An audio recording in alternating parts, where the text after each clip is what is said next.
Assalamu alayki ya Fatima, ya Zahra, ya Maulati, ya Sayyidati Nisahil Alamin.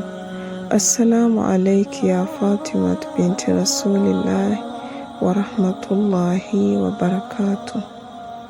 Assalamu alaykum wa rahmatullahi wa barakatuh.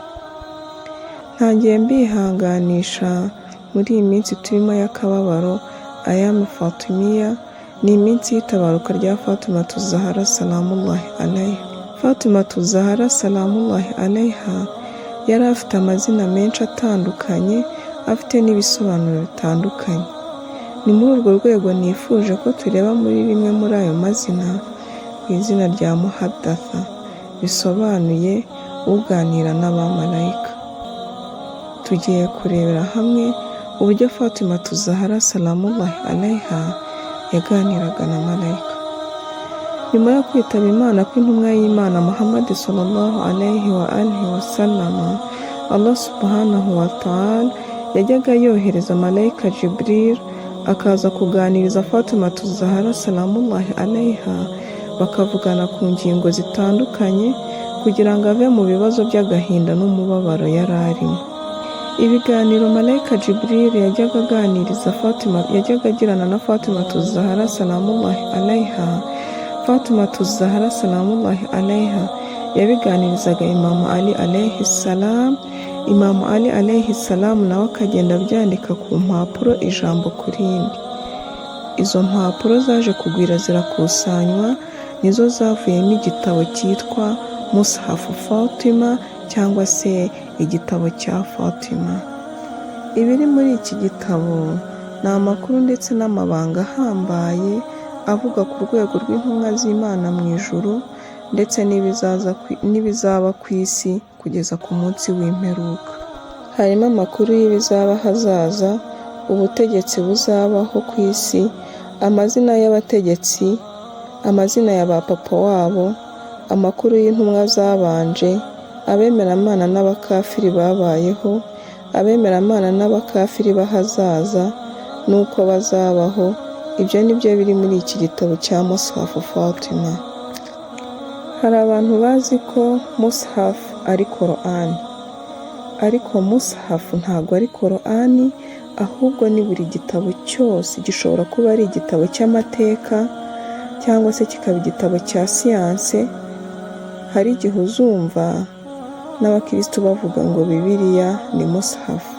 Yego, ni Mushafu kuko ni igitabo, na Korani ni Mushafu kuko ni igitabo. Ahangaha icyo tumenya ni uko buri gitabo cyose cyitwa Mushafu, ariko buri Mushafu yose si Korani. Korani ni amagambo ya Allah subhanahu wa ta'ala yamanuriwe intumwa y'Imana Muhammad sallallahu alayhi wa alihi wa sallam. Korani yamanuriwe intumwa Muhammad sallallahu alayhi wa alihi wa sallama ni iyi ngiyi abayisilamu bafite, nta yindi izaza. Nicyo gitangaza intumwa y'Imana Muhammad sallallahu alayhi wa alihi wa sallama yahawe na Allah subhanahu wa ta'ala. Ni igitabo kitazigera gihindurwa cyangwa se ngo gikinishwe n'abanzi ba Allah subhanahu wa ta'ala. Bivuze ngo Korani abayisilamu bafite ni imwe, nta yindi Korani ihari. Ni Korani imwe kubera ko ifite uburinzi bwa Allah subhanahu wa ta'ala. Allah subhanahu wa ta'ala muri Korani ntagatifu aravuga ati, nitwe twamanuye Korani kandi ni natwe tuzayirinda. Bivuze ngo Korani ifite uburinzi bwa Allah subhanahu wa ta'ala. Ni nacyo gitangaza cy'intumwa kuva ikimanurwa kugeza ku munsi w'imperuka. Korani ni iyi ngiyi dufite, nta yindi. Muri hadithi ya Imam Sadiq alayhi salam yaravuze ati, ndahiye ku Mana ko Mushafu Fatima iri mu maboko yacu, kandi nta aya n'imwe ya Korani irimo. Harimo ibindi bintu bitari inyandiko za Korani. Bivuze ngo iyi Mushafu Fatima ntabwo ari Korani. Inkuru ziri Mushafu Fatima ni inkuru zireba Ahlul Bait, ni inkuru zireba aba imamu baziranenge 12. nk'uko hari inkuru cyangwa se amategeko yamanurirwaga intumwa z'Imana, ayo mategeko akaba ari itegeko kuri bo gusa, atari itegeko kubigeza kuri ni nako iyi Mushafu Fatima irebana n'abayimamu baziranenge. Ntabwo ari itegeko ko twebwe tumenye ibiri muri iki gitabo, kuko ntabwo ari twe cyari kigenewe abayimamu 12, kuko iki gitabo Ahlul Bayt babwirwaga amakuru y'ibizabaho, ibitagaragara, ilmul ghaib. Abayimamu baziranenge ni Allah wabihitiyemo, kandi ntiyari kubatererana gutyo gusa, yagombaga kubaha amakuru y'ibizaza n'ibizabaho. Iyi Mushafu Fatima iri mu maboko y'abayimamu bagiye bayihererekanya. Imamu Ali alayhi salam ayihereza Imamu Hassan alayhi salam, Imamu Hassan ayihereza Imamu Hussein alayhi salam. Abayimamu bagenda bagihererekanywa umwe kuri umwe. Ubu kuri ubu ngubu iki gitabo cya Mushafu Fatima kiri mu maboko ya Imam Zamani ajalallahu ta'ala farajahu sharif, kuko niwe uzasobanura Qur'an, niwe ufite imigenzo nyayo y'intumwa y'Imana Muhammad sallallahu alaihi wa alihi wasallam. Allah subhanahu wa ta'ala yavuze ko Islam ari ifite intsinzi.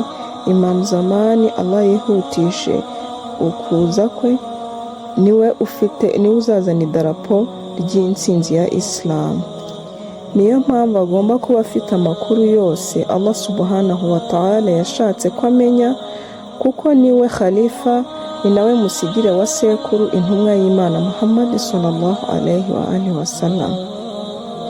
Ahangaho ushobora kwibaza uti, ese ni ukubera iki bamwe mu bantu bitwaza iki gitabo bavuga yuko iyi Mushafu Fatima ni Qur'an y'Abashiya? Abashiya bafite Qur'an yabo yitwa Mushafu Fatima. Ayo makuru baba barayakuye he? Ni ukuvuga ngo abasahaba bari bazi inkuru yuko Malaika Jibril alayhi salam yajyaga azira Fatima Zahra salamullahi alayha.